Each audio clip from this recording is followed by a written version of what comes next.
Brother, it's true you want to use the name, the Dance Impression, Dance Explosion. We're just going to delve into the culture of dance. We were not welcomed when we started doing choreography in dancehall. This is the new millennium, a different thing I want. You don't put a dancehall artist on a trap beat and call it dancehall. That's not how it works. You can't tell me so because they speak patois is dancehall. No. When Jamaica went to World Cup, me choreographed all of the dance them. Bogle have a certain level of respect for me because I didn't know that the man knew me like that. Some of the people when I teach a contemporary dance demonize our own dance. If a dancer don't come through our little island to get accreditation, them can't have no accredited course nowhere in the world. It's not everywhere in the world you go, you teach a class, you have a spliff on a cup with man boom in your hand. Bro. Don't try over Jamaicanize yourself. You're Jamaican already. They tried twice to boycott Shelly Xpressionz in Europe because she refused to teach men women dance. Greetings and salutations. This is Orville Xpressionz. Them call me the Dancehall Professor. Look out for my interview on Open Chat podcast. It's bad. Believe me. Dance Xpressionz is a staple. 23 years later. Open Chat podcast. Welcome everybody to Open Chat podcast, where we have conversation about real things. And this week we're just going to delve into the culture of dance. And our special guest is Orville Hall. This guy has created Dance Xpressionz. You know what? One of the biggest dance crew in Jamaica. He is instrumental in promoting dancehall globally and recently received the Reggae Gold Award for his contribution to dance. Welcome to Open Chat podcast. Respect, my brother, respect. Thanks for having me. Yeah, man. But, you know, before we get into the show, we normally bring in God into this. So, you know, we have to start with God because God is the center of everything. So today's Bible verse comes from Nahum 1 verse 7. The Lord is good, a stronghold in the day of trouble. He knows those who take refuge in Him. That's a powerful Bible verse. It just tell you that if you put your faith in God, God will reward you. Just put yourself in Him and He will protect you. But let me get into the show now. So the first question is, by the way, congratulations on receiving the Reggae Gold Award. Yeah, man. How does this recognition impact your journey as a dance community? All right, the first thing I'm going to say is the fact that I think this is my first national award, something that was given to me by the government of Jamaica, so to speak. You know, I've received other awards, but this one felt really special because you get the feeling that you're now being seen by the people who you want to be seen by. Because when you fly the flag for Jamaica outside of Jamaica, you really want, especially your government, to see the work that you've been putting in and how instrumental you are to the development of culture. So it was a really good feeling. And when we get the call, but it kind of, I wonder if it's a prank. You know? Yeah. But yeah, man, it was real and it feels good. It helps us strengthen you on the journey. Yeah, solidifies the work we put in wasn't founded. Yeah. Yeah, man. Yeah. And you've been a strong advocate for dance education. Can you tell us about your accredited dancehall course that have been offered in city and guilds and so on? Yeah, man. So it is that the course has 2 accreditation. The first accreditation was by heart, and that we've been pursuing that from 2014. And the final accreditation came in 2020. And we've done 2, I think it's 2 or 3 cohorts we've done locally. Yeah. But that one was mostly for local dancers because I've always wanted local dancers to get accredited. So when them go out in the wider world, them can, get paid the way they dancers, deserve. the real deserved payment for dancers. Come I realize a lot of dancers overseas get booked and paid higher than Jamaican dancers because they're, from Europe or from South America or from Russia. And the dancers from Jamaica just seem to just dance. They just dance. But, yeah. So I wanted to add that component to it so the Jamaican dancers can truly say, I am so accredited. They can ask for what they were. Right. And there's also the ones that get jobs in hotels here in Jamaica. Yeah. So I wanted them to have that piece of paper for sure. Say, listen, I am an accredited dancehall dancer. Because not much was done for dancehall. When you go Edna Manley, you're certified in dance. But a lot of our youths don't really do the point and flex and modern contemporary and them things there. So I wanted them to be dancehall specialists. Not saying that they're not going to learn other styles of dance, but I really wanted them to be dancehall specialists and use other styles of dance or other genres of dance to develop on what they have in dancehall. Yeah. So we got that, and then we seek out another accreditation. Dr. Janet Dyer from Heart helped us to get a City and Guilds accreditation. Now that we can take on the road with us, and we can train dancers overseas and have them accredited. So it's really a good feeling because that was my pet project moving forward. Okay. One of the pet projects moving forward. So with that now we can see that dancers are not just dancing for fun, but they are using what they learn and apply it. And applying it. And them have a certificate for sure that I am an accredited dancer, because I believe you should always be a student of your craft. Yeah, man. So you continue the learning process at all times. Because now they can actually become dance teacher and go back and teach other people. Teach back people. Yeah, man. And earn a living from it. It's not just extracurricular anymore. It's a profession now where there's a science behind it and them can earn.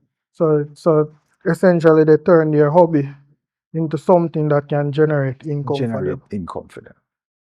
So now that we just do a brief thing, we want to go back earlier. Your early life. Can you take us back to the early days where did you grow up? What was young Orville like? Young Orville. Grew up in the Mullines Road area. Community is called Jacksontown. Home delivery. I was born in that house. I still live in that house. It was, tradition. It was passed on to me from my father who transitioned in 2022. And it was humble upbringing. They were like community dancers, my mother and my father. They were people who, his nickname was Dancey. Oh. So that is where I got that from. So it was ingrown. Yeah, man, or something where, it's family thing. They've lived in the community since 1962. That's the year Jamaica got independence. So they're founders of that community. And my father is one of the first person to have a sound system in that community. So dancehall parties kept in that yard a whole lot. So we grew up on the curry goat and white rice and the manish water. And my mother sold, different things in the shop. Again, she owned one of the first shop in that community as well. Yeah, man, it's a party vibe. Yeah, man. So it was a party vibe. So I grew up watching the dancers from the community and from other communities come to my house and just dance. So I was fascinated by it, and music and dance became my first voice, because what people might not know is that, I'm an introvert. So dance brought out my voice. I was able to speak through movements. And I remember at 7 years old, my older brother entered me in my first dance competition. And that is when I win a bottle of soda, and that, the confidence that I got from that, tell me, say, yeah, man, I can do this. And then he started taking me to him workplace for them have dance competition. So any little youth I feel like, any little youth my age group and even older. Can't step. Brother just said, I'll go for me like a brother and show man, me done them. So he's responsible. I would say he's responsible for getting me into this space and developing this level of confidence that say, yeah, man, you can talk with your foot. Yeah. And then start transmit that now through, verbiage, how you feel when you dance. So that is it. Body language, because you weren't really good at talking out loud and associate with people. Your body language now develop Develop that thing that. for me, yeah. So it make life easier. Yes, man. Yeah, Yes, man. man. And develop the confidence that was needed to move forward. So as I say, your brother was what really push you for the love for dance, but the influence also come from your parents. Yeah, man, from my parents, Yeah, my man. father. I mean, you know, when you grow up, your parents, they did it as a hobby. Them love it, but them do it as a hobby. So at one point, them never they ever push it because they never saw it as something that you could use as a career path. Mhm. So because of that, now they were very strict on getting a formal education. But it's really just dance. Me do and dance them time there. So it is the older brother now that I encourage that, you know, and yeah, man, we just use it from there, so, and take it to the next level. Which is a typical thing of parents who grew up in the traditional household. Yeah, If yeah. it's not doctor, lawyer, teacher, then there's no make. There's no make But it. then again, we never really have the influence of other persons to say that, hey, we can make money out of this. Exactly. Yeah. Exactly. So Just they were like not, Usain Bolt running, if we probably never see him take it to the level where it is. Probably most people, parents who still wouldn't want them kids take part in the Olympics. for real. Yeah. So we're gonna dive now into the beginning of dancehall for you. How did you get into dance specifically? Was it something you stumbled upon? Well, they say your brother push you, but Yeah. how did you decide that, hey, this is where me I go focus on? At what point did you reach there where you say, yeah man, this are for me, you know, man? Yeah. It was You know, in school. the buckle of soda. Yeah. But when I got to Edith Dalton James, it's now a comprehensive high school, but it was a secondary school at that time. Yeah. And this is me talk about the 80s now. When there was a competition called All Schools Boogie, where all different secondary and high schools would vie for a title of who's the champion of all schools in dance. Yeah. Now, me did I go through this phase because Edith Dalton James was not considered one of your conventional secondary schools or high school. You know, people used to call it idiot dog one J's. So going to that school, if you attended anything where traditional high schools there, you kind of felt left out because the school was not seen by other students as a school of any kind of substance. And I entered All Schools Boogie with a youth named Richard Mills, and I'm rest him soul, and we won. So now the school got that level of credibility, and that told me at that time, say, youth, this you fear. Yeah, man. This you fear because you go one school where when we used to take off with tie when we go up on the road, man. That is how You don't want nobody bad know we who. felt. Yeah, man. Rough. And my brother was going to Calabar, so you can understand Yeah, man. the dynamics there now. But when that was what strengthened me and tell me, say, all right, this is where your strength lies, and this is what you should be pursuing. And then it brought a certain level of visibility and popularity to me in the school. Yeah. In the school now, You win. every You're the man. every lunchtime, brother, we in the canteen and have music and dance, and the teacher then had hell with me because them call my parents and tell my parents say, him talented, you know, and he's bright, but him just everything is dance for him. Everything is dance for him. Oh, that reminds me of me in high school. Yeah. And my friend we then had this room beside the lunch room. And man, when they knock decks and I sing song, man. Yeah, man. Yeah, man. Because we were, I think how we became friends is because of music. Yeah. Yeah, man. It brings a different emotion within us. Exactly. And I think that's why we always say sometimes we need to pull off little off the negativity because people don't understand what music does to a person. May I tell you, and you have to understand outlets for people. It's an outlet for we. So if people understand how to channel these things, and if our parents did understand that in the day, then they would have been more supportive. I mean, like, I love my parents. I love my parents. And all they were trying to do is put us on a path where they know, say, you would have been successful in life. So we can't blame them for that. But once you feel it, once there's a passion inside of you, feel it, you have to find a way to foster that and use it to drive you.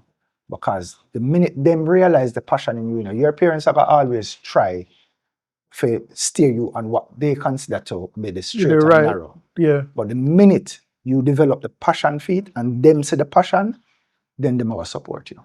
That's true. That's true. All right. So, where was the dance scene like back in the 80s?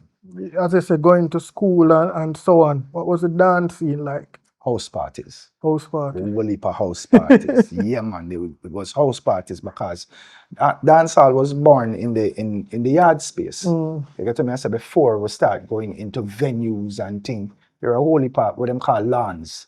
You know, my house was a lawn. We used to go up to places in Havendale where you have different lawns, and you just once in a house party, that is it. And some of the house parties, one of the things about the 80s, one of the dynamic things about the 80s is that we started learning a lot of things about hip hop and disco, because unfortunately we couldn't party in some of the inner city areas because of, you know, political divide and violence. Yeah. So partying in my community, I did that. It was minimal, even though there were a lot of parties in the community, but because sometimes it's political warfare that start, or the police just come shut it off, we started to go to places like Drewsdale and places in Havendale to party. They didn't play a lot of dancehall because for them dancehall brought too much violence and the police all come I shut guess down that's the party. coming out of the proxy war of the 70s with Yeah, the man, 70s and JLP 80s. and PNP from Remember, the US and Soviet Union. Yeah, man, them still have it that the 1980 election is one of the bloodiest election in the history of Jamaica. So coming out of that in the 80s, it was really tense in the inner cities of Jamaica where parties are concerned. Because the parties in the 80s was a release for even the bad man, them, brother. So when the bad man, a bad man would have risk him life for two things.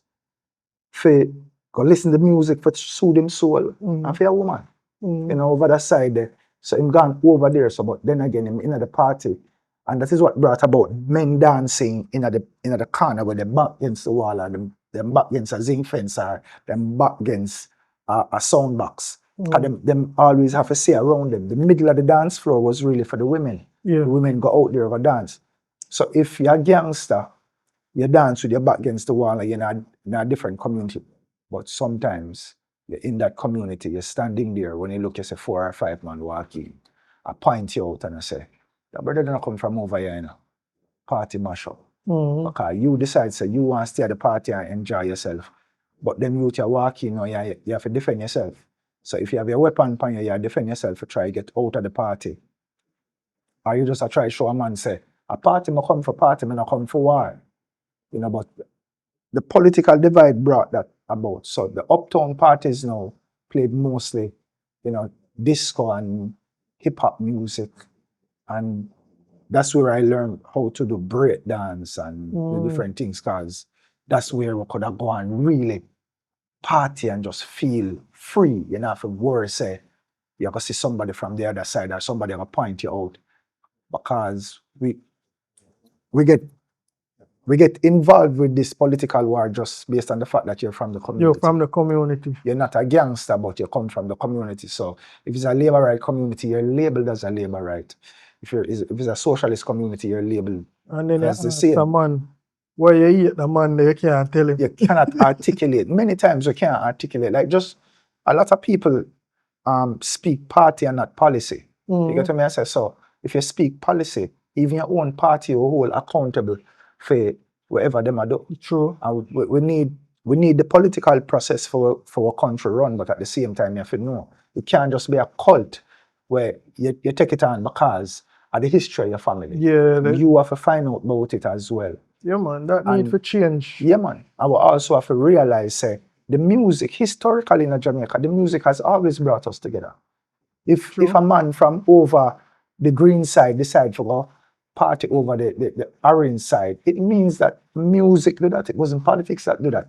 So even if our politicians can realize that and help foster that kind of thing, then I feel like would have been a better nation, because music and sports has been doing it from we became, even before we became independent. Yeah, man, it's the driving factor of taking persons out of the ghetto. Yeah, man. Yeah, man. So, in your early years, who influenced your style? Your early mentors of the genre. Early mentors of the genre. Locally, Bogle. Overseas, Michael Jackson. Then I started seeing things with Fred Astaire, and we had can't remember the look shot brother now, Mr. Bojangles. So it was just things that we saw with black dancers mostly. When I saw Fred Astaire, I thought Fred Astaire danced like a black man. But these were the persons. Everything was Michael Jackson. The 80s. Michael. Remember that? Yeah, man, that was it. And then the movie came out. Breakdance. Breaking came out, and our next one with a youth named Robert Taylor, Beat Street. And then these guys became my idols in dance. Robert Taylor was one of them, and then a guy called Boogaloo Shrimp, Michael Chambers. And I lived on the movie. I used to just watch them repeatedly because I was now really into breakdance, because it was a popular form, and with did the whole sweatsuit wearing thing, we walk with cardboard and put it down in the middle of plaza in a half a tree and walk with big speaker pound. Go back, and when you were able to wear a thing there, a Nike, back in the day, it was a privilege. Because we used to have some white sneakers we never marked Nike, and we used to draw the Nike sign just to make sure say, fake it till you make it. Fake it till you make it, brother. And they remained an encouragement. And though Bogle was one of the persons who did rate on the local scene, I was mostly looking at that, because when Bogle them danced in the space, they were the ones that ruled the space at that time. Yeah. And we as the youth couldn't go to some of the party them, because my parents never want to go to them party there. Because them afraid of the violence. So we were more contained and inside, because party used to keep on my yard. So people used to come on my space more than how we went out to the parties. Yeah, man. Yeah, man. All right, so we're going to know you and the Dance Expression. How did you form this group? What came to you that say, hey, we need to create a crew? All right. Before Dance Xpressionz, it was 95.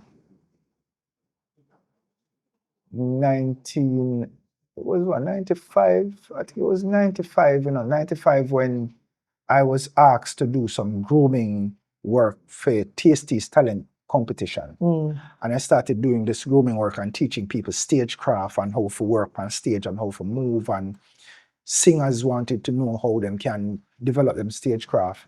And the respect that I was shown at that time, without any formal education, I use it and I developed myself on outer road. In 1998, I choreographed the dances that went into the National Stadium when Jamaica was a part of World Cup. When Jamaica went to World Cup, and me choreographed all of the dances. That was what, 98? 98, yeah. In the 98. So now go on, man. Yeah, man. them time the Bogle have a certain level of respect for me, because I didn't know that the man knew me like that. But again, I run out in a stadium with 30,000 people in the stadium.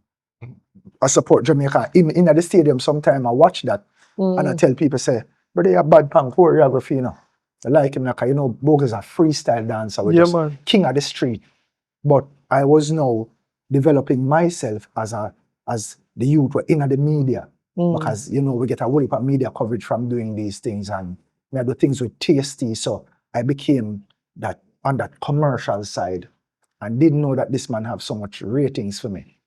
But there was a point now where I have the skill, I gain the experience, but I'm not being paid as a professional. And somebody said to me, say, you know, say you have got thing there.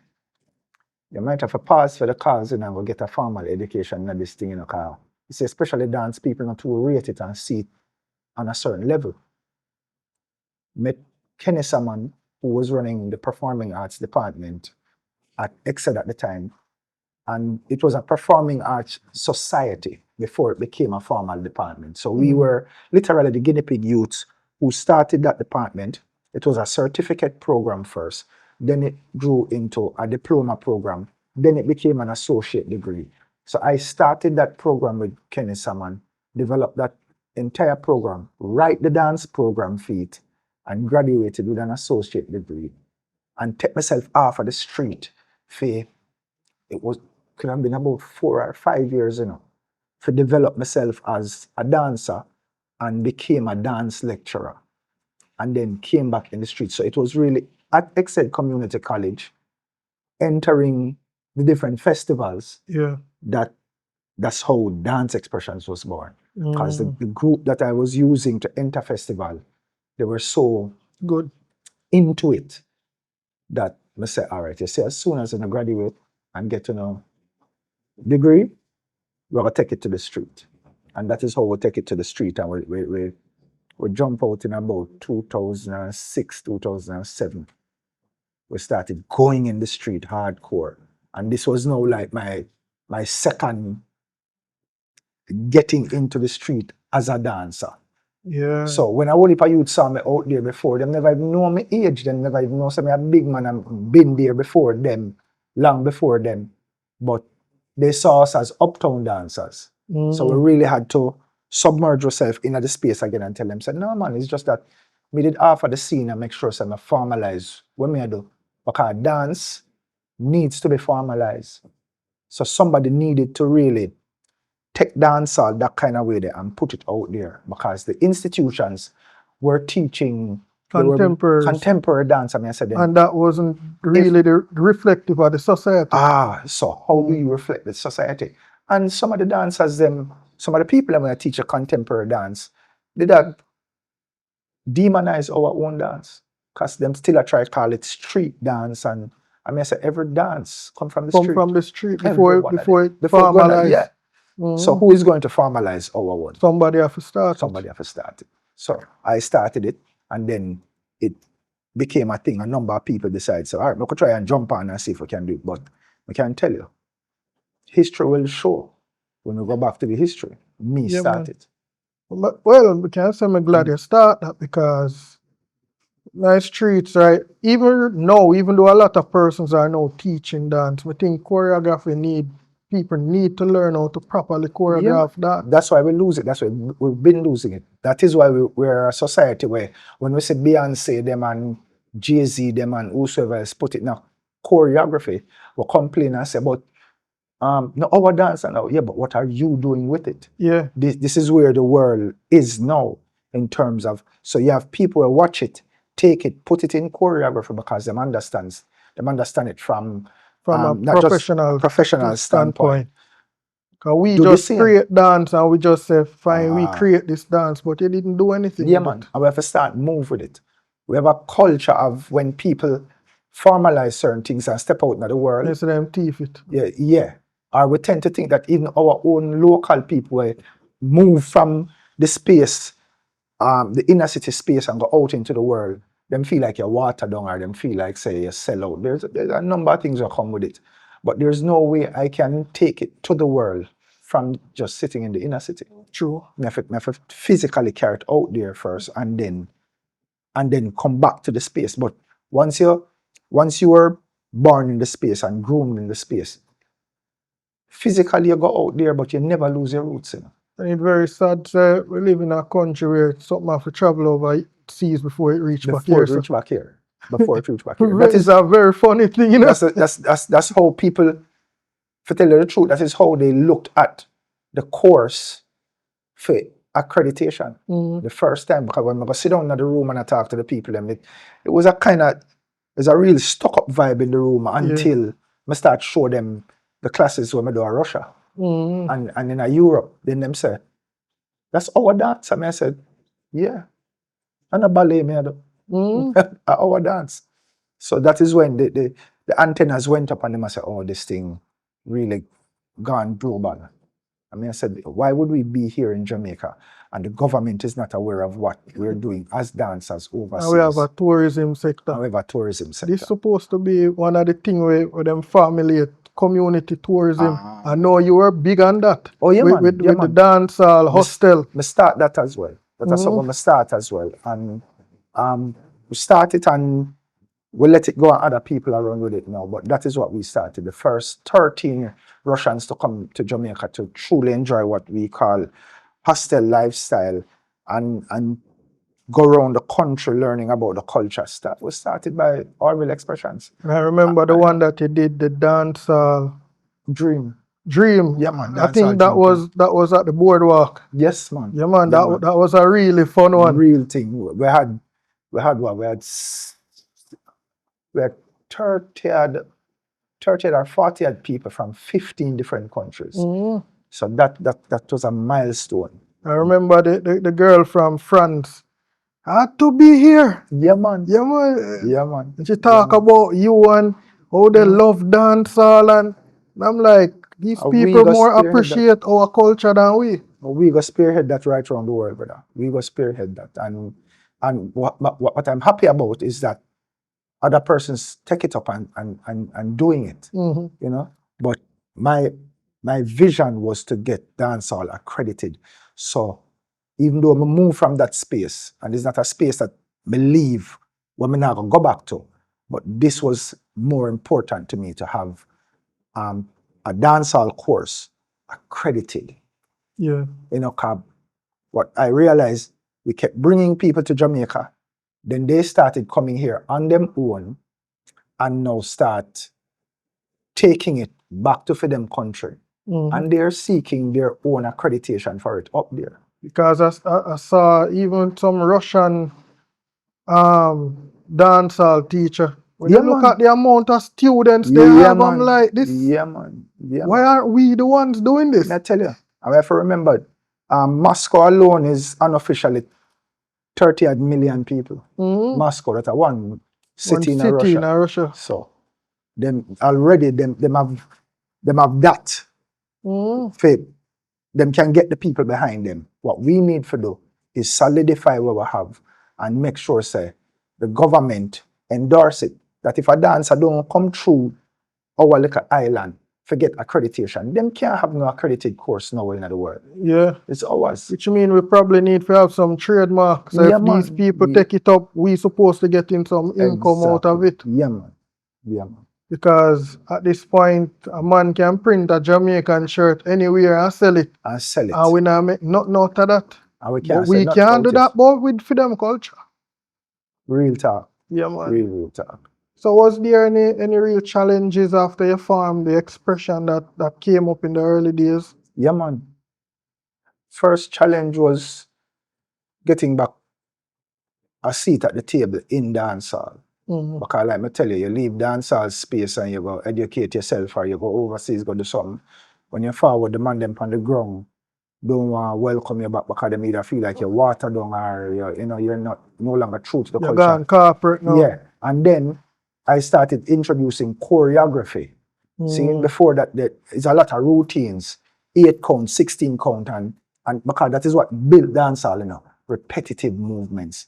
So Bogle would in the space and Bogle would do 4 moves for the night. But it's the soul and the spirit were in the dance that captivated people right around the world, in passion. But me, sister, the world are moving in a new direction now. And me have the passion already. But now we need for taillight for the rest of the world, and we need for taillight for a section of Jamaica that is the corporate section. So we were not welcomed when we started doing choreography in dancehall. But I'm determined that I decide, say, this is where we're going to go with it because the rest of the world I take it on and I use it. And that is what we stuck to until people start saying, And then the name Dance Xpressionz is not something people call with all different kind of things when we just a forward. They selected them. I said, brother, you sure you want to use the name, the Dance Impression, Dance Explosion, Dance, them call with all different Everything kind of else things. except Until expressions. them start. And they tell the group, because the group there wonder, you think we might need a name change? Me, I said, no. Even if we name supercalifragilisticexpialidocious, it's from the passion in your move and people start rate you, they will call your name. True. They'll make an effort to call your name, whether group the name, and them want to know. And then Dance Xpressionz is a staple. 23 years later, we're a staple in a day. You can't talk about dance in Jamaica and don't talk about Orville Xpressionz. Yeah, so we're a staple. But with the advent of you introducing choreography in dancehall, you know, I think in today's day, the choreography we have with the advent of TikTok get very complicated now. Oh yeah, man. It's a 0 to 100 kind of thing. Yeah, it's a 0 to 100 kind of thing. Cause bro, I can't catch none of them dancing. Yeah, because again, you see, knowledge is power, you know. When you understand this is dancehall, what are the core movements in dancehall? How do I still make it a choreography without compromising, what dancehall is?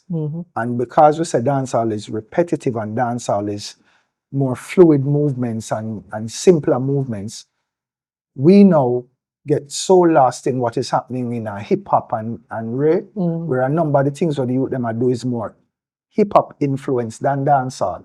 Which is where the music have really shifted. Yes, because now we're just doing it, but we're not do it with following what the blueprint is from before. We think that shifting from what exists is being unique. So man I say, boy, I don't want to follow that, but you have to. If you are the branch that grows out from the tree, no matter how far you grow from the tree and start blossom, something supposed to still you are still connected to the tree. You are still, and to feel that you're not connected to the tree is arrogant and dangerous, because when it's time to groom that tree, the branch them first go. But I think the change started when COVID came in, when everybody at home. Yeah, I man. think that because of the change in the sound of the music, at this point everybody are rapping. Yeah, man. So it's trap and rap and yeah, man. So the dancing now reflect what they are singing. It no longer as I said, the fluid movements of what dancehall was. It's not that we're saying change is bad. Yeah. It's just that we're not seeing the originality of what original dancehall was even in the dance. Yeah. And a part of the responsibility is us, my generation. A part of the responsibility is ours, because we have to bring the youth them to the table. Because what them don't realize is that this is not new. In the 80s, it was, even though dancehall and hip hop are first cousin, bro. We never realized in the 80s the same thing happened when the Michael Jackson and the hip hop was popular, and because of political division, we got so entrenched in hip hop and the Michael Jackson thing because we had to survive as dancers, because we entire system a yearn for dance. So we're gonna find a party wherever it's there. So when we find a party them that was more uptown parties that didn't want to do dancehall, we got more locked into the American culture. So when the Beat Street and the breaking came out in them days, that is what happened. Then when we moved back into and then the 90s now, we took back. We're shooting now with Boglang and Dancehall Queen Carleen. And the 90s became the decade where dancehall was now being established around the world, and the world started watching. So the moves that came out of the 90s, the rhythms that came out of the 90s, the songs that came out of the 90s, solidify what dancehall truly is. But boom, 2000s came in, brother. When the Yeah, 2000s hip hop came in, come in again. again. So we have I remember step that. up. We The had new millennium so you music. think you can dance, so you think right. Mm, So again, with the internet yeah. and remember the big thing, the satellite dish and ray, Mm, our influence started. We started seeing that and saying, whoa. I okay. remember the whole of America now I tease with these things, you know. Mm. I will see them on the satellite dish them, I will start see them on It become VHS very them and easy, way. you know. So it became more accessible. But then, even though it was changed, it still sounded like the 90s. Yeah, man. Yeah, But man. now it seemed like a dramatic shift. A dramatic shift. And again, it is this feeling of wanting to be exclusive that we want to jump over on that. So when we talk about trap and trap dancehall, you can't call something trap dancehall if the music bed itself is all trap. Yeah, where's the dancer? Where's the dancehall? You have to tell me You what can't tell me in so the because music. they speak patois is dancer. No, That don't make no sense. So we keep telling people you don't put a dancehall artist on a trap beat and call it dancehall. That's not how it works. Mm. Because if me taking vocals off it, that's how you know music. Yep. When me hear a dancehall beat, me say that's dancehall. Me not hear an artist on it. When me hear country and western, me just hear the Yeah. beat. Me not hear an artist on it. It's the same thing. So is really education. How do we, as the elder statesmen now, bring the youth them to the table? I'm not talking about it arrogance, you know. Mm. Like you have to come at the table and you have to learn, and we can't wake up one day and see the youth them gone astray and wonder how them gone astray, knowing so we never bring them at the table, we never find a way to bring them at the table, so them can understand what makes dancehall dancehall, what makes hip hop hip hop. How are we a fusion now? How we grew up. DJ Kool Herc, who is one of the founding fathers of hip hop, is Jamaican. How do we educate them about them things there? What is the flavor in that sound that makes it dancehall? Mm. So we have to start look at these forums, because it can't be just us wanting to go on tour and earning money for ourselves if we're not concerned about the generation we are forward after. We have to look out for them things there. You know? So we're gonna just travel back overseas a little bit. So you perform and taught all over the world. How has dancehall has been received in places like Japan, Europe, and South Africa? Well, I've been to Tanzania. My first and only trip so far to Africa. But that trad was not me teaching, that trad was me learning, that trad was me getting from the continent. We stay at one place called the Kilimanjaro Lodge, which is 10,000 feet up the side of Kilimanjaro. And to absorb the people then, they did a performance for us. And we sit down the night and wait for say a dance group come perform. And we sit down and consume some food, and the chef walk around from the kitchen with a pot in his hand and just start sing. Then the other workers start coming in. The man them where I chop the wood came in, and the man them just start sing. And that was it. That was the presentation. And that is what them do for people when you go there. Them just is the ordinary people them do it. It's not a formal thing where them have a dance studio array. And that is how you understand the power of what we get from Africa. It is something that is written in our DNA. We do it as it's a lifestyle for we. It's not worked out choreography. Them just do it. That's when we watch Lion King and hear the song Hakuna Matata, that's where the song came from, and the way them sing it for we was the original way. So we got a real sense of culture. I did tell myself, so when I go Africa, I'm gonna go there, go absorb first before I go impart what we're doing here in Jamaica.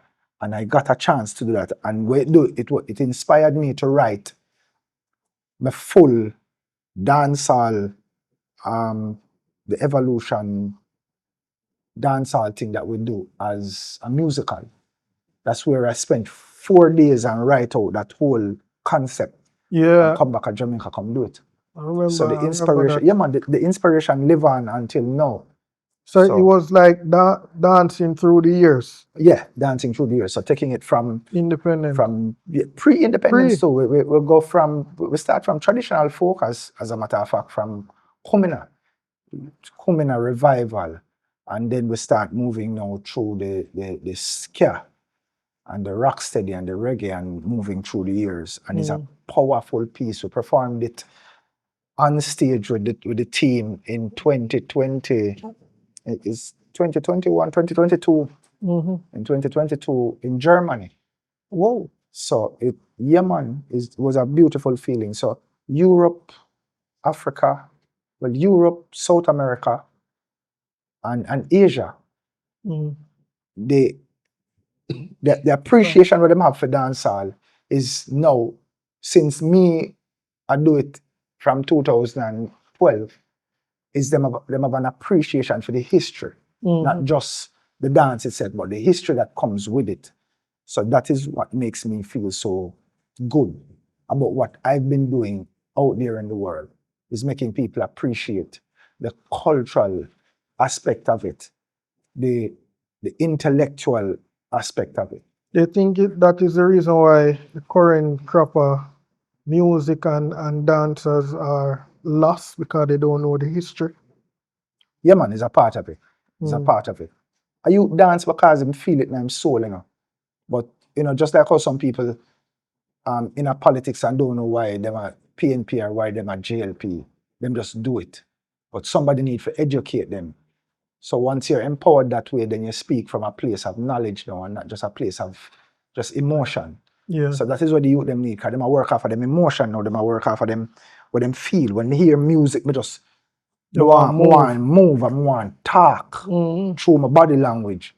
But when you make a youth know now, say, listen, some of the move them when you do, brother, what makes it like this is because it linked to Kumina. There's a whole heap of waistline gyration and there's a whole heap of fluidity, and once them start get empowered that kind of way, there's a different approach them are gonna have. I remember when they start these new crop of people start the dancing and they start naming it a certain name. I'm like, I remember we were saying that, but that was like what we used to do as Rockaway and all of these dance. Yeah man. They don't even know these things. Them don't know. So them don't know. Some of the youth them don't know dance beyond 2010. So for them it's everything is new. Alright, so with the advent of you getting the award, do you think this is now the Jamaican government realizing the beauty and the recognition in our culture, the arts, the dancing? I hope so. I hope so. I hope so. Because my journey was getting recognition and is good enough. But I've always been doing it for the youths them around me. I never do it for the award and the reward. Well, the reward is seeing the youth them move on a different level, but the award is, it, because at one point I remember when we just start out with my group in the 2000, about in the 2008, 2009, used to say, then we do so much work, I will not get nothing feed stars, like nobody don't recognize it. And then the minute I stop and start focus on the work that I would like to see out there, them start flood in. Never place where me need more space now for awards. It just start coming in, Stone Love. And then when you're in the street and you get a Stone Love award, brother, like a Stone Love Foundation. Yeah man, foundation. Yeah man. So with all the other awards that we were getting, when I was called for Stone Love Dance of the Year, we get special award, we get dance group, international dance group. That is when we say, yeah, the work I put in. But I am hoping that this from the government is them realizing that we're out here, we have a voice, we've been waving the flag, we have our own following right around the world, and it's something that needs to be looked at, because I am not just talking about the change. I am a part of the change. Yeah. And the work speaks for itself. And we know that there's some level of prestige being an artist, a musical artist, but we think more needs to be done towards the dancers. Yeah, man. Yeah, man. Yeah, So we man. think the government can do Yeah, a lot more. Yeah, man. And with that being said, we can, as we say, community tourism. A lot of these things Yeah, man. can't lock people in a hotel. And I can tell you, People come to Jamaica to enjoy enjoy the culture. The culture is not, The culture is not in a hotel. brother, the hotel them have one night called Jamaica night. One night. How do you exist in a country with a culture as rich as ours, and you reserve one night as Jamaica night for show people Jamaican cuisine and entertainment and way? It not make no sense to Truth me. is, me go in there and see more Michael Jackson. Yeah, man, Michael Jackson, Tina Turner, Elvis Presley, Everybody. you name it, them did it. You get what I say? So our part, because as much as we talk about what the government are doing, we have to talk about our part. And this is what I tell you, say, I would like a couple more of people who are pre like me if you know, say, we have to now educate the youth them, because this is what this course is doing, you know. So you can understand, say, as a professional, there are certain things that you have to do. Being on time, working out your routine, working out your choreography, conducting yourself a certain kind of way when you're going to the space. Because that is one of the reasons why Europeans will use Jamaican dancers, take what them have, send them back to Jamaica and teach for them thing up there, because it's not everywhere in the world you go, you feel like, and you have a teacher class, you have to have a spliff and a cup with rum and boom in your hand, brother. Time and place is everything. Time and place. So you have to know, say, you don't try over Jamaicanize yourself. You're Jamaican already. You don't have to overprove that by having a spliff in your hand for them figure say, oh yeah, he's Just actually how you Jamaican. look, people know you're Jamaican. Your accent can't change. Can't change. That is what it is. So you have to try and talk deep, rooted patois for them know say you're Jamaican. True. We really have to just know say there. When it comes on to giving a service, certain things come with it, certain protocols come with it. Me feel good when me go a corporate event and people take away and carry to a tent with the water in there and with juice and whatever required. Me feel good for know so I can send a corporate company a rider and say, I would like the stage to be this side and this size and ray. That's where I can't remember where I come from walking through the back entrance. Yeah, man. Enter here, so stay in another locker room here. Sometimes the room have liquor in there and different things, and this is the back room where you have to stay in until a time to perform, and you exit the same way you enter. But now, today's date, you have a space for yourself. Yeah, man. Yeah, man. So we have to give thanks for that, and we have to see we come a long way, and you them have to now start realize, say, it's not just about how you feel about the thing, it's about what is required for you to be a professional. And that is where you have to start embrace. Yeah, man. So I got to ask you, I go towards the future, but we are look back now. So looking back on a journey, what has been the biggest lesson dance has taught you? That from you love it. If it's the last thing you think about before you go sleep at night time, and the first thing you think about when you wake up in the morning, it is what you should be doing. Eat, sleep, drink. Yes. And then the next thing is always be a student of your craft, or seek higher knowledge, or seek more information about it. In learning about contemporary dance, in learning about some of the West African dance, in learning about dances from the past, made me a better dancehall dancer. I learned about ballet, I learned about all of them things. It never changed my style. It just helped me to add to it and be able to tell people, say, this component of the dance is modern, contemporary, or ballet, or traditional, and this is a dancehall thing. This is how we fuse it together. Because outside of that, if you just mix things together and you don't know what you do, you're a regular Victor Frankenstein who created a monster. You get what I say? So you want to create something where you know exactly what portion of what you're doing you're using. So with that being said, how do you balance that commercial success now with the cultural responsibility? By staying grounded, you know. by keeping your ears to the ground and by always remembering where you're coming from. The yard when me come from, I tell you from the 70s, it is rooted in me. My old man I keep party in the yard and I walk around and watch the big people them dance. It can't go nowhere. It's there. It's there. I never make commercial success make you compromise where you're coming from and the things that made you who you are. You know, so again, it's education because money sway some people. You know, so you have to know, say, money will never be able to soothe that void inside of you. Yeah. If you sell out for it. You never feel the same again. You know, so enough people see me and think say I should have been at a higher level. But the reason why I'm happy for when I'm there is because it keeps me humble and grounded. Because you could have been. I could have been. But I do all the hip hop and all of these What things. talk about, brother? We get them off of them. Man. But you see more in the culture More that you can value raise. in being me. More value in developing. Bogle did the same thing, you know, brother. Bogle used to break dance too, you know. See, but he saw more value in developing something that we can be very good hip-hop dancers, but we can never be the best hip-hop dancers because there is something about it that has to be written in your DNA. You get what I said? We can use it. But why would we use that over what we're doing here when this is one of the richest cultures in the world? One of the richest cultures, bar none. So why not focus on this?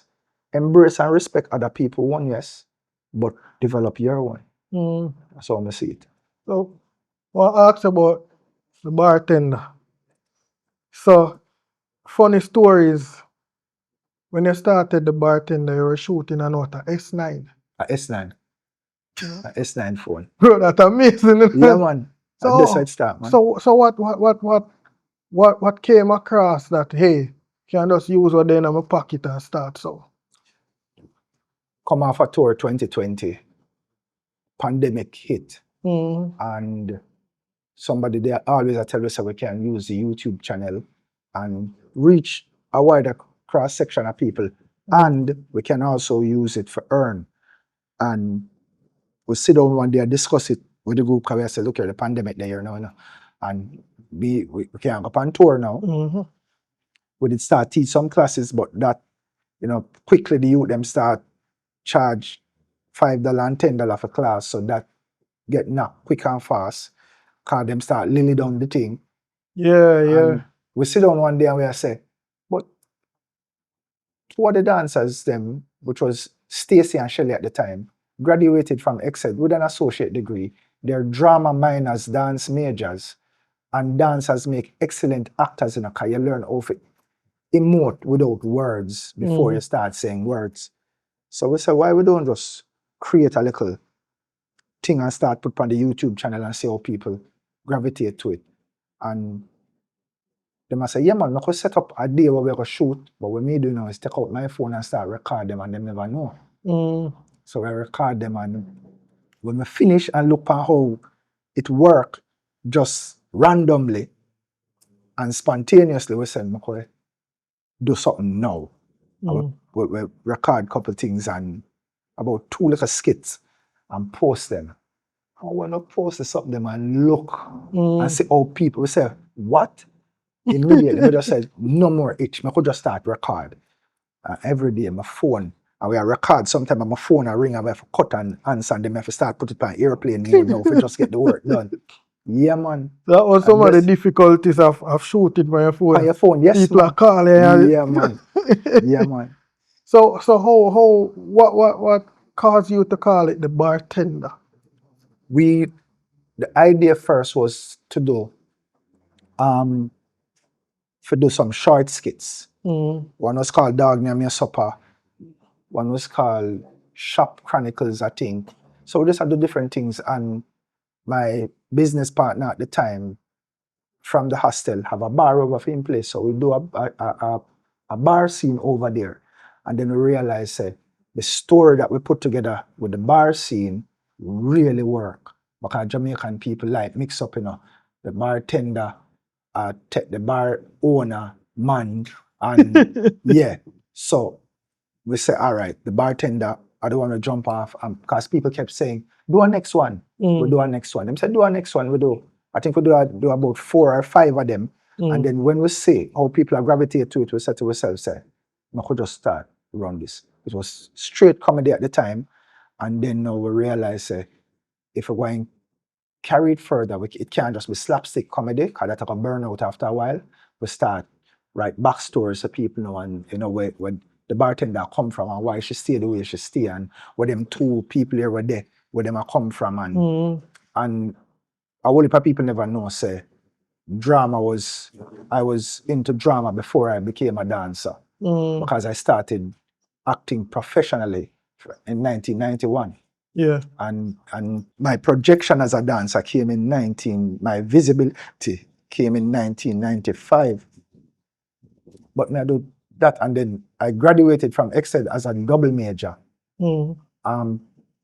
Directing was one of my majors. So directing and script writing was the things.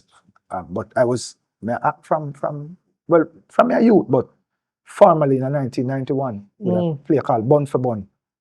And, yeah, man. I think I heard of that play before. Yeah, man. So these are plays that broke records here. There's a show called Get Out where they do with Stages production. Yeah, I know Get Out. And Get Out again broke records where we did 110 performance locally in one place before we started touring. We're going to the US twice with the show. Nice. Yeah, man. I'll do a Caribbean run as well. So, yeah, man. So holy part, you're multi-talented, man. Yeah. Dancing to acting, script writing, directing, and then, shooting with a phone. And then film with that came in 2020. I'm gonna learn how to edit on the phone. The whole thing, yeah. So a passion again. Brother, you know how long it take me to learn how to edit on a phone? Yo, that time consuming. No? Yeah, man. And now I want to learn the art of editing on a laptop and do it the right way. And that's where I want to grow to. But for now, we still, we buy 2 extra phones we can use, and one person can over there so shoot and we can over here so shoot. So you're doing angles and all of these things? Yeah, man, we do angles, man, and different things. We do some things where you might feel like it's a drone shot, but it's a tree within a house top with a pan. Wow, yeah, we do some things, man. Yeah, and man. I can tell you, Carlington is the person who said to me, say, if you don't run on a camera for now, tell good stories. So I focused on the stories, and that is what kept Bartender going until now. Because the story is good. Because we don't have the best quality and we don't have the best sound. But as you go along, the story good. But the story good. So now that we have that lock, now we want to start focus on the quality and the sound, because when sound pop, like when we sit down and watch the movies and say sound pop, it work. It really, really work. It keep your audience engaged.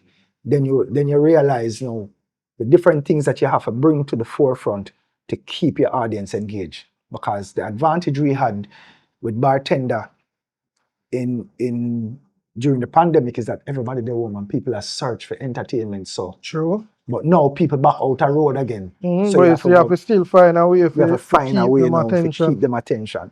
So you have to start observing what works now and go for that. Remember one time when you asked me to come help you shoot a music video, and me and you start dance. Yeah, yes. Yeah, I'll teach you. Yo, say, recently Carlington find the videos and come give me and you dance. No, you need to send me that video. Yo. No, man, you need to send me this. You need to send me this. This I want to do the show thing there in the studio. Yeah, man. No, please send me this video. Yeah, man. Yeah, man. I think they probably have to search if we have more, but yeah, man. Yeah, man, this was a day, man. What we do? Hip-hop jerk dance. Yeah, jerk dance. I tell me some can't dance. Yes, bro. Yeah, man, that was a memory, guys. I tell you, that was a fun time. Yeah, I work on quite a few productions together. Yeah.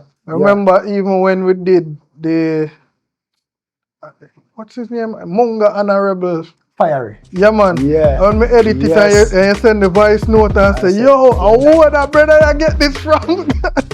This bad. Powerful. Still one of the as a group, the group that I had at that time, me need to do back something with this group that we have now that would replicate that is one of the things where me continuously and even up to today we still do that routine. Yeah. We still do it on stage. Is one of our powerful routine. Nice. And based on the visuals from that video, it is what encouraged me to continue to do it. Yeah, man. I remember that video blew up. Yes. Blew up big time. I remember, as I said, when you first see the video and you said, yo, Carlington, tell him to send it right now. The video, brother, it was classic work. Classic. Like when we look on the visual, so that's why I tell you, say, even now what we are doing now with bartender, when we look back on things like that, where Uno do for we is what tells us that it have a pop. It have a pop. It have all of the ingredients have a dead. And then you find this thing where the lights round with this neon light thing, brother. Brother, still stand up until that today. Video was the first time I tried out to use them stuff.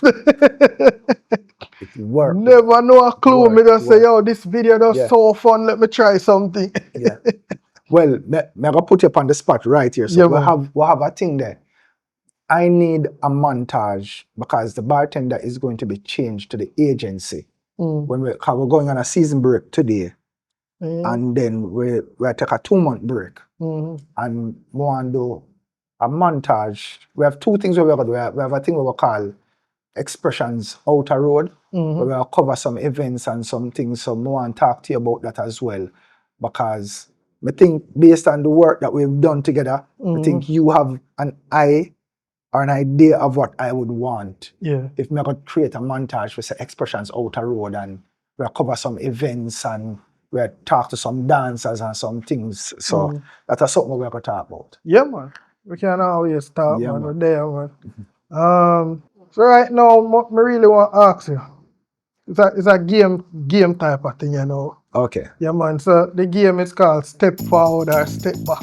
All right. So the concept of the game is a dancehall movement. This is a rapid fire yes or no, agree or disagree game, but with a twist. Instead of saying the word yes or no, you will respond with step forward or step back. Step back. Okay. Yeah, man. So dancehall get the respect it deserves. Step forward. Every dancer should learn the history of a dance move. Step forward.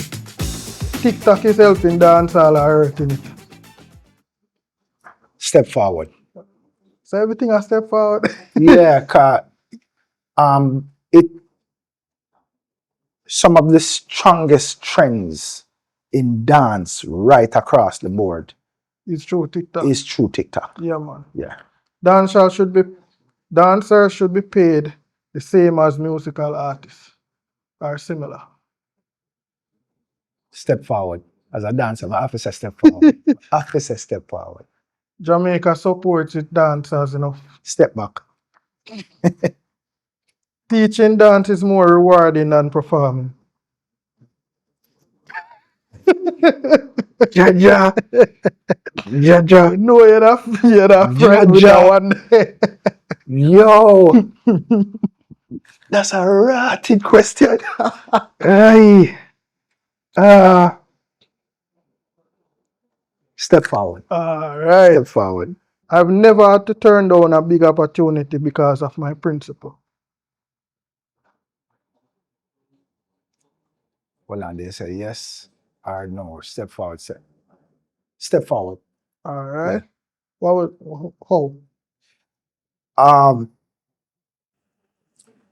Teaching or judging dance where men want to do the female dance.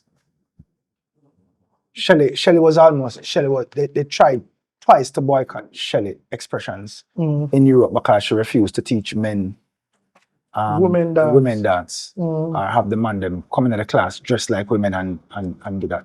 And I mean, a whole heap of Jamaican female dancers do it because them I say they're not what's the word what them use? Well, I We're like not their judgmental. culture. Yeah, we're not judgmental and we're not rare, and we embrace everybody and rare. But there's a certain principle that every man hold. That dear. grow out of our culture Right. too. So we know we uphold the principle of our culture. So when people try to come at us, don't come at us. We are holding up the principle of our culture, and we now go around that for money. So while we are teach dance, we are teach culture. We teach culture. Telling you that it is okay to do that is telling you so you can just come and go to one Jamaican dancehall space and do it. And you know that won't happen, bro. that not gonna happen. So when me hold up my principle and the principle of my culture, then you can't come at me for that. And money, money is not it. There's still more I want to prove in the industry. Step forward. I've been misunderstood many times in this business. Step forward. Step way forward. So way forward. Yeah, way forward. I'm open to doing a dancehall reality show. Step forward. Step forward. I think of that with a collaborate on. I feel like when you have everything set, brother, I feel like that with a collaborate on. Yeah, man. Yeah, You know, say we and Carlington that the on top of that yes, already. man. Yeah, I don't say anybody else. I don't say nobody else because remember, it's vibration too. It's Energy. It's not just the fact that a man have all of the latest equipment and ray. If the synergy not there, if it's not people that understand the journey, then we're not gonna get the quality, the spirit of the quality is not going to be there. Yeah, Yeah, the quality might pop on camera and ray, but we're gonna lose the essence of it. You know what I mean? Yeah. One thing I can say, it's true, Carlington, I met a lot of you guys, and energy have always been there. Yes, brother. Always been there. Yeah, man. Yeah, man. So thanks for playing this game, Orville. Respect. But before you go, we normally end the show with a quote. So we start positive, we end positive. Yeah. So expect good things to happen and life will respond. Expect everything to shift in your favor. Stay dedicated. Believe. That is a fact. Yeah, And I would like to add a quote that I created when I was at Xed. This is over 10 years ago. Over 10 years ago. We were born once, we will die once, but our existence will speak to whether we live forever or not. Yeah. Powerful, you know? Yeah, man. Because So it's what you do here in this moment. this time, One time you're born, one time you're gonna pass. But what you do now will make your name ring right throughout eternity. and the Bible speak to that, you know? Yeah, man. The Bible say it is appointed to a man to born and to die. Two visitation. Yeah. But you can live longer beyond your years if you make an impact now. Yes. So now Because is everybody who born out of you is an elevation of you. of you. Mhm. That is it. Yeah, man. Believe me, brother. So, Yeah, man. guys, thank you for watching Open Chat Podcast.